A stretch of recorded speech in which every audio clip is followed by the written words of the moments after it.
and good afternoon. My administration has been working around the clock in good faith to reach an agreement with Democrats on additional China virus relief. Already, my administration has enacted over $3 trillion in historic relief, saving many tens of millions of dollars in jobs. And you see how fast the economy is coming back. It does look like it's going to be a very sharp V.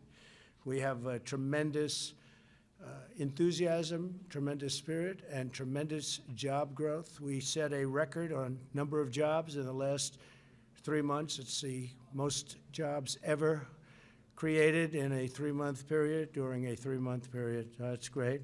Before we begin, I've just signed 2 bills that are great for our vets. Our vets are very special. We passed Choice, as you know, Veterans Choice, and Veterans Accountability. And they've been trying to get that passed for decades and decades and decades, and no president's ever been able to do it, and we got it done, so veterans have choice, and now you have accountability that if you don't love your vets, if you're in the VA and you don't love the vets or take care of the vets, you can actually get fired if you don't do your job. We want people that love our vets. The first expands the eligibility for vets with blindness in both eyes. So we have an expansion of benefits, an expansion of various elements of being and working with the VA for vets with blindness and, in particular, blindness in both eyes. And we have a lot of problems with blindness in the VA, and we're doing something about it. They've been talking about this for many years. So that is expanding eligibility for vets with blindness in both eyes, okay? Second is requires the VA to establish a treatment court program for vets who need treatment rather than punishment for certain nonviolent crimes.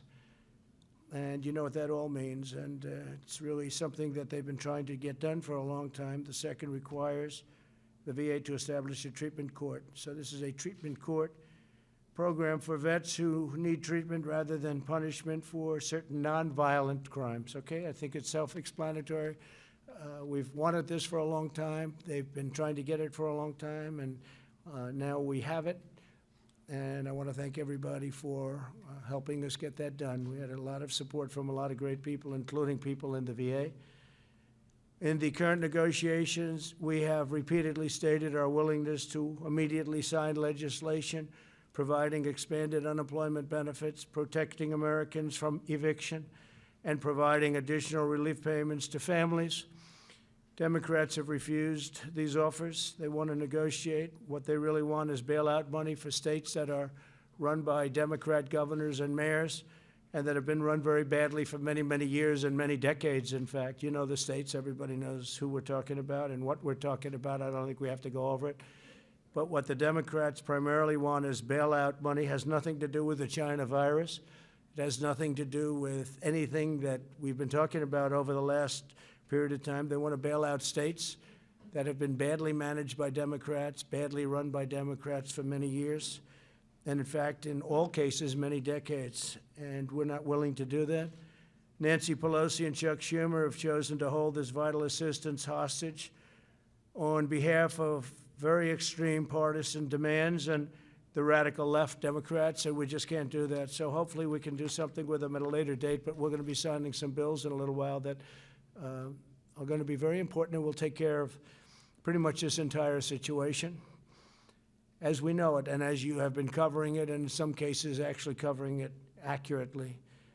Many of the far-left policies they're pushing have nothing to do, again, with what we have been working on so hard, namely the corona.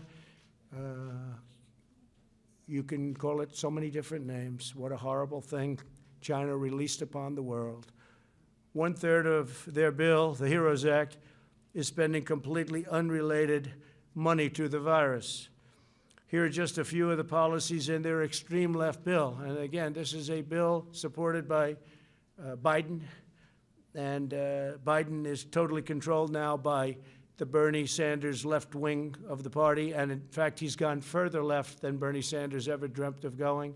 So obviously, other than Bernie have brought him left. If you look at the manifesto that they've agreed to, it's far further left than I've ever heard anything about Bernie Sanders. The massive taxpayer bailout of badly run blue states. We talked about that's one of the things they're looking to do. Measures designed to increase voter fraud, banning voter ID. They want to ban voter ID. We should have voter ID in every state. Every state should have voter ID.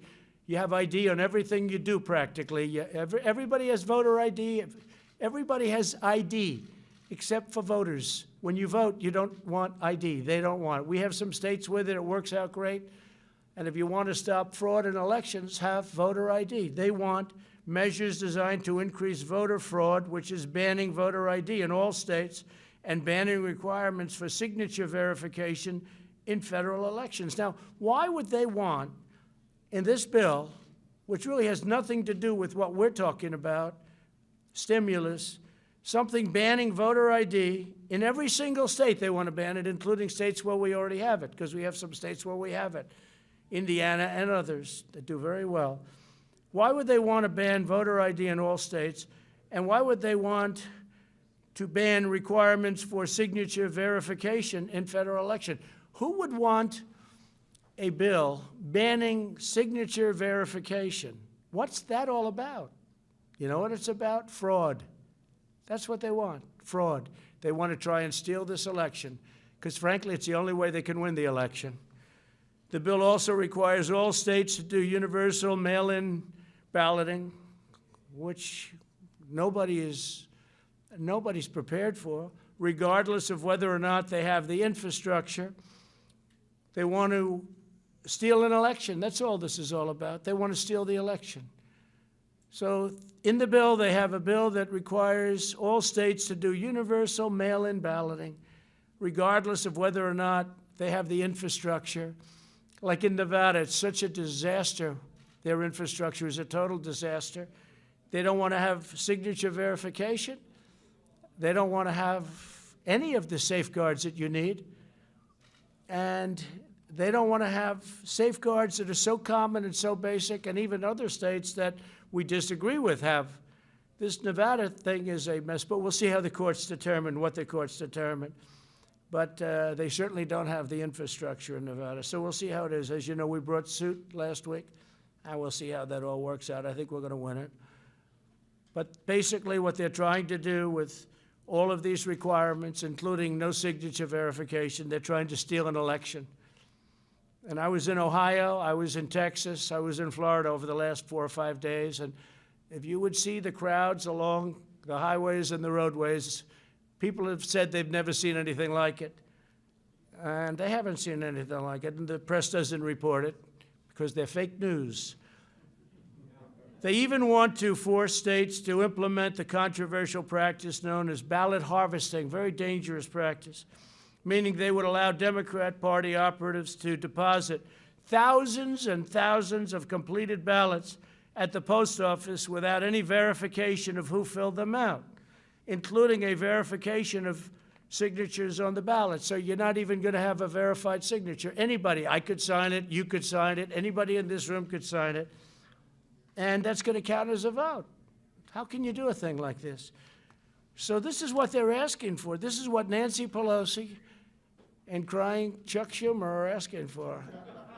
Okay, it's ridiculous. It's horrible. It's a horrible thing. The Democrat bill includes stimulus checks for illegal aliens. So if you were able to get into our country illegally, and our border is, as you know, doing very well right now. We have a very strong border, and the wall is up to 276 miles. And we'll be completed with it around the end of the year. We're going to do some extra mileage in certain areas that people didn't realize were so bad. So we'll be completed with it right after. We're going to do the additional mileage. We'll do it probably a little bit after the year. I think from what I've heard, Joe Biden, Sleepy Joe, wants to rip the wall down. He wants people to pour into our country. They want to have open borders. We don't want to have open borders. So the Democrat bill includes stimulus checks for illegal aliens. They require the mass release of illegal aliens from detention. They also compel the mass release of inmates, including serious felons. How do you like that one? And this is in the bill that we're talking about. What does this have to do with stimulus, the economy? What does this have to do with the coronavirus? Know the name? What does this have to do with this? So think of that. They required the mass release of illegal aliens from detention. What does this have to do with what we're trying to do? They want to put this in. This is a radical left policy, so they can go to Portland and try and rip the place apart that they've been doing for many years, and they've been doing for years and years. They also compel the mass release of inmates. What does this have to do with what we're talking about? This is Nancy Pelosi, crazy Nancy, and Chuck Schumer. They want to compel you to do this stuff, and this has nothing to do with what we're talking about, and it includes serious felons. They want to have these people released on a mass basis, including serious felons. That's page 1,689, page 1,762. Think of that. 1,762, and that's nowhere near the end of their bill. They have things in there that nobody has even had the time to look at or read. These people, I honestly don't believe they love our country. You want to know the truth. In addition to demanding these extreme partisan provisions, Democrats are actively blocking the following measures: support for K-12 schools to help them safely open, additional funding for the Paycheck Protection Program to help millions of workers on the payroll. These are a great program, very successful, kept a lot of businesses open. That's why we're doing so well in reopening our country. Additional money for hospitals, testing, and vaccines. Direct payments of $3,400 for a family of 4. Now remember, this is what the extreme partisans, this is what we're talking about. Democrats are actively blocking the things that we want, and what we want is good for people. These are things that they're blocking. Support for K-12 schools so they can open. Think of that. Also, direct payments of the $3,400 for a family of 4 plus. Then funding for child care and mental health care. And you need that, especially when you have so much of a lockdown. You need that, mental health care. Funding for broadband, airports, and agriculture. Rental assistance, and support for community banks and credit unions to help them provide $100 billion in loans to the hardest hit communities, including rural communities and farmers. They don't want anybody to get that. Democrats are obstructing all of it. Therefore, I'm taking executive action. We've had it. And we're going to save American jobs and provide relief to the American workers, and I'll be signing these bills in a very short period of time. First one is I'm providing a payroll tax holiday to Americans earning less than $100,000 per year. In a few moments, I will sign a directive instructing the Treasury Department to allow employers to defer payment of the employee portion of certain payroll taxes from September 1st. And we're actually going to be making that. We just got the word. We're just getting some word from a lot of people. We didn't think we'd have to do this because we thought the Democrats would be reasonable, but they've been not only unreasonable, they've been ridiculous. So we're going to make that August 1st, most likely. It'll be August 1st.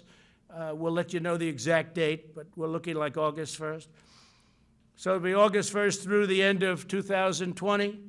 This will mean bigger paychecks for working families as we race to produce a vaccine and eradicate the China virus once and for all. And we're doing very good with the numbers. You see it's going down in Arizona very, very substantially and rapidly, going down in California, going down in Texas, going down in Florida.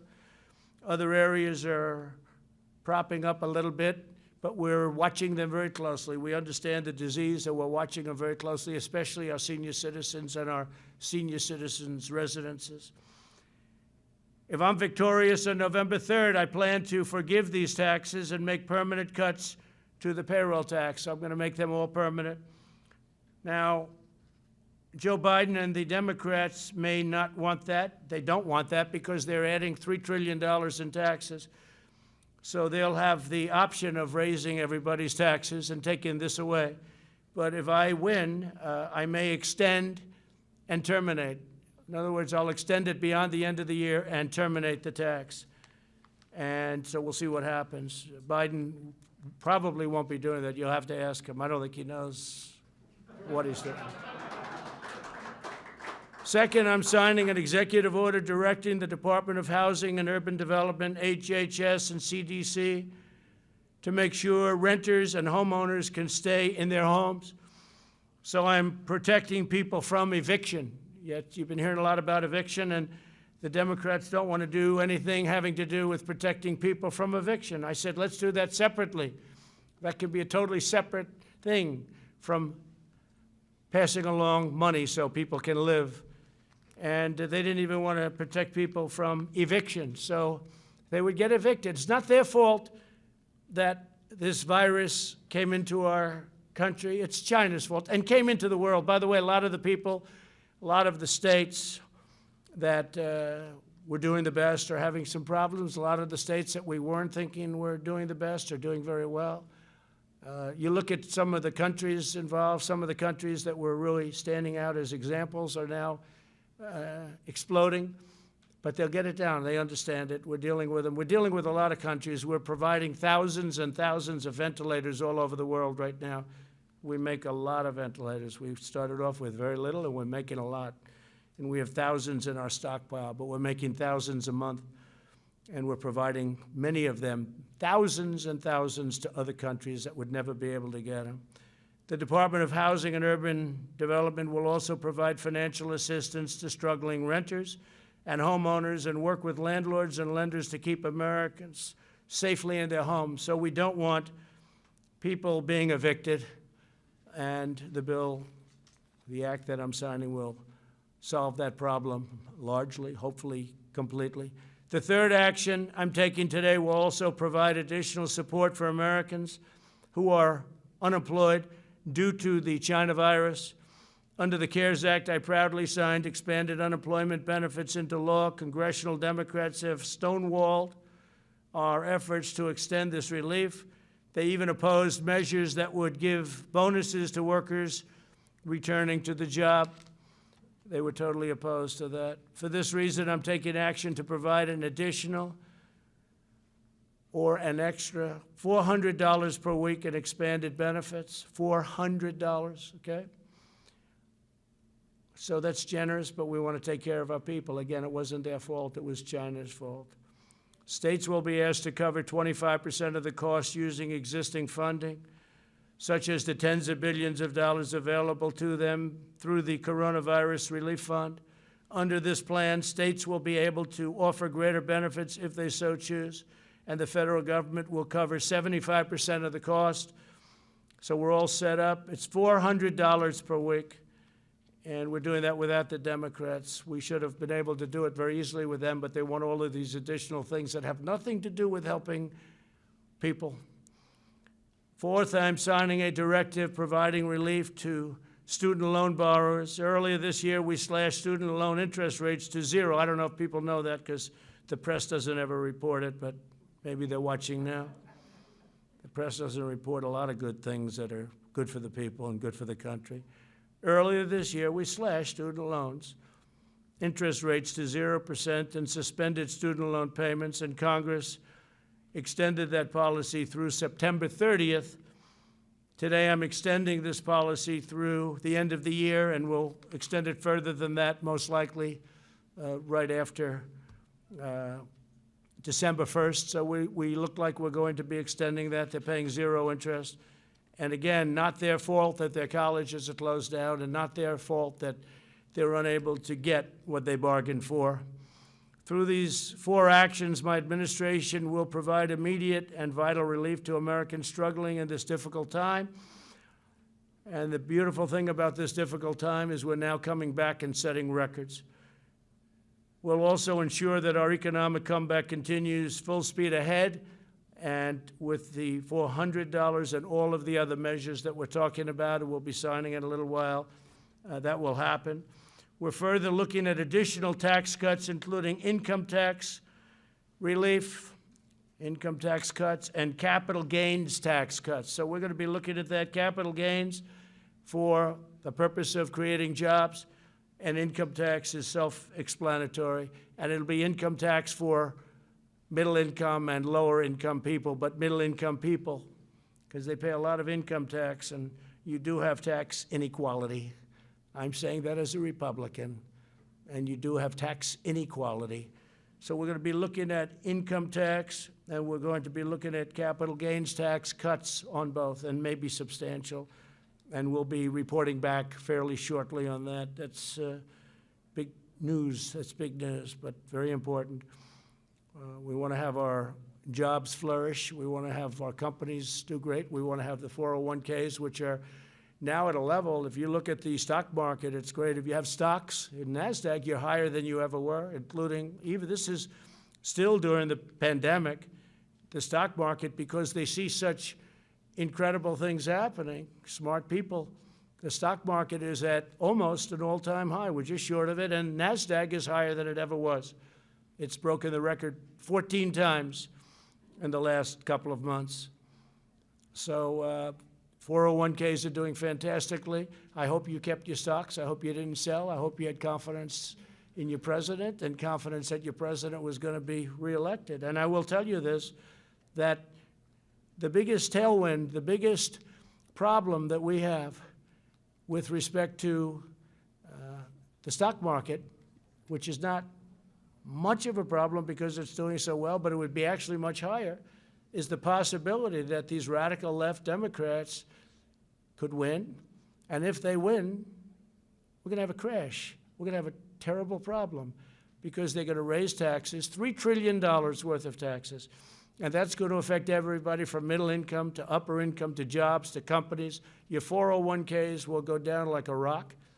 Your stocks will go down like a rock. You know, and don't forget, these big companies, you have stocks in these companies. You know, you own stocks. And they have millions and millions of shareholders. And whether it's pension funds or anybody else, you all have stocks. So they're big companies, but a lot of people own that stock, and we want to keep it going. But we do have, I guess you could say, not a tailwind, it's a headwind, I guess would be a better description, but it is, it's a headwind. And when you think of it, that's, in my opinion, it would be much higher. But you look at what they want to do. They want to raise everybody's taxes, everybody. And they want to do the Green New Deal, which will decimate our country and decimate, it's ridiculous too, it's childish. I actually say the Green New Deal is childish. It's for children, it's not for adults. Anybody that believes in that is, I don't know, maybe it's politics. I don't even think it's good politics. They seem to think, so we'll see how they do. But I don't think it's good politics, that it'll decimate our economy. We've learned a great deal about this virus and how to treat it. Our strategy is to aggressively shield those at the greatest risk while allowing younger and healthier citizens to safely resume work and school. I notice that some of the Democrats that I would say are very strongly on the left are now coming out and saying we really have to open our schools for the good of the economy. I was shocked to see a couple of them. You know who they are. We urge all Americans to socially distance and avoid large crowds and all of the things that we talk about all the time. We have to go and make sure that everything's in good shape. We really are. We're coming back very, very strong. We're doing very well with the virus because all of those states that everybody thought would be in a bad position for a long time, they're all coming down. The governors have done a great job. Don't forget, we're dealing with governors. Some have done a fantastic job. All have worked hard. Some have done a much better job than others, and someday, if you'd like to know, I'll give you the good ones and the bad ones. We'll give you some good ones and some bad ones. But by contrast, the never-ending lockdown being proposed by some, mostly, I guess you could almost say almost all in the Democrat Party, would inflict unimaginable harm to our people and to our health for decades to come. It'll hurt our economy, and they view that as a good thing. They actually view that as a good thing because they're interested in one date, November 3rd. And I actually think it's bad politics, and I think they're starting to come along because I'm seeing more and more people want to open up, and you see the devastating results of lockdowns, too. You know, you have depression and suicide and drugs and alcohol and bad marriages. Marriages that were very good turn out to be very bad. It's an amazing thing, and it's, who would think it? But people get along for 20 years. I guess they didn't know each other very well, and now they're not getting along. And you had the opposite also. You've had people that get along better. They like each other more than they thought. That's okay, too. That we like. But the other situation is very, very Very, very bad. We'll develop a vaccine. We're going to have it very soon, and we're ready to distribute it, and we've got the military ready. Logistics, it's called. And we'll end this pandemic, and we will rebuild the greatest economy in the history of the world. You know, we created the greatest economy in the history of the world, the highest stock market ever. And we're very close to getting that back. And that, I have to say, is way ahead of schedule. Highest stock market ever, best employment numbers for African Americans, Asian Americans, Hispanic Americans. And by the way, Hispanic Americans just set a record for new jobs.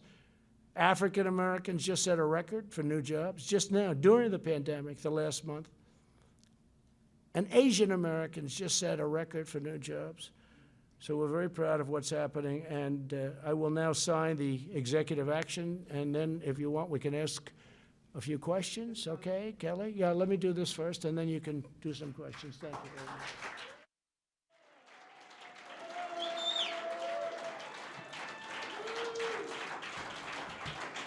Okay, good.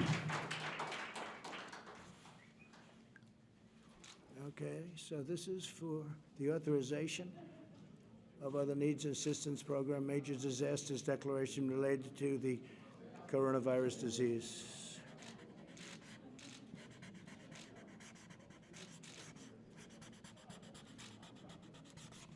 Okay, got it?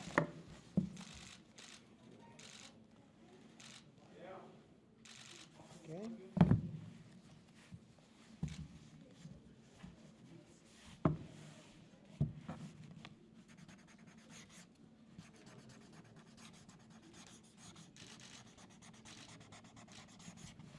So this is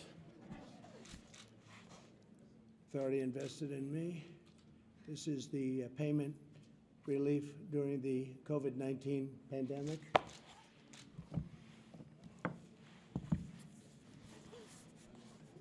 This is fighting the spread of the COVID-19 by providing assistance to renters and homeowners. We're doing assistance.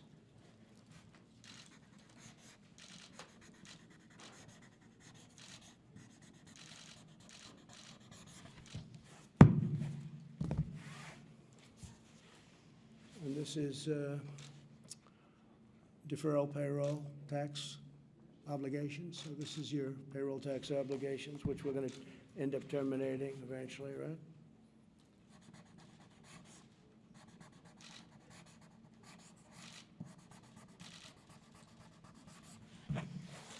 How many pictures can you take over there? I mean, you're taking hundreds of pictures. What are you doing? Okay. I will. So that's the story. Would anybody like a pen?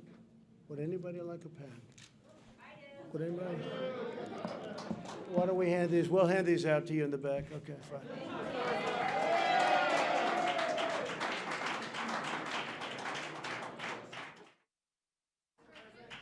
Yes, please. Yes, sir. Can we start with the $400, sir?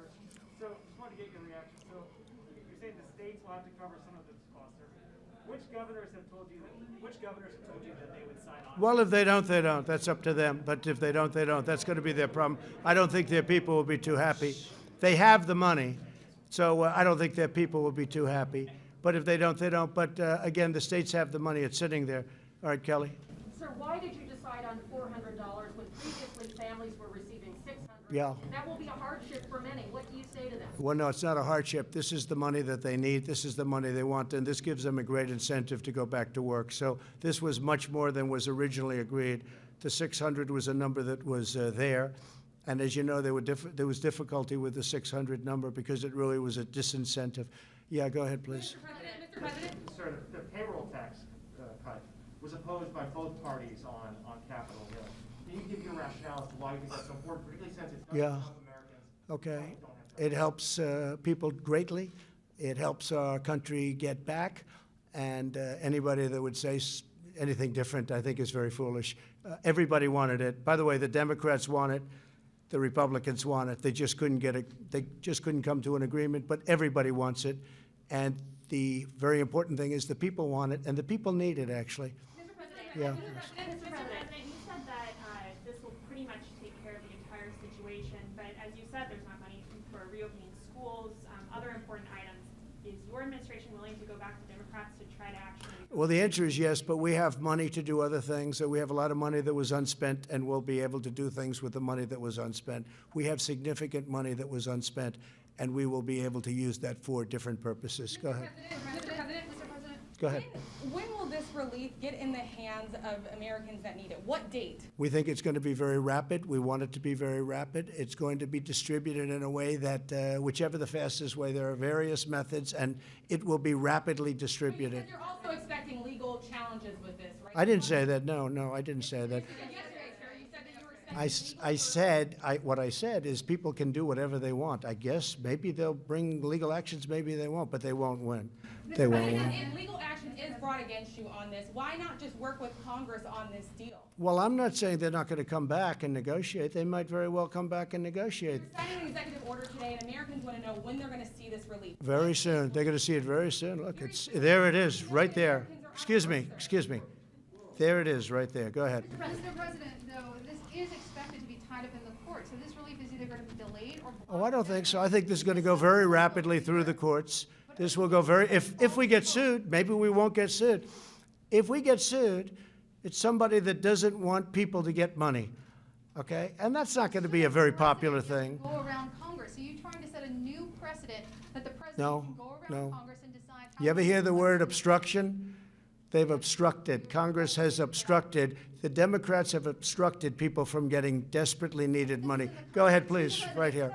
President, No, you're finished. Go ahead, please. Please.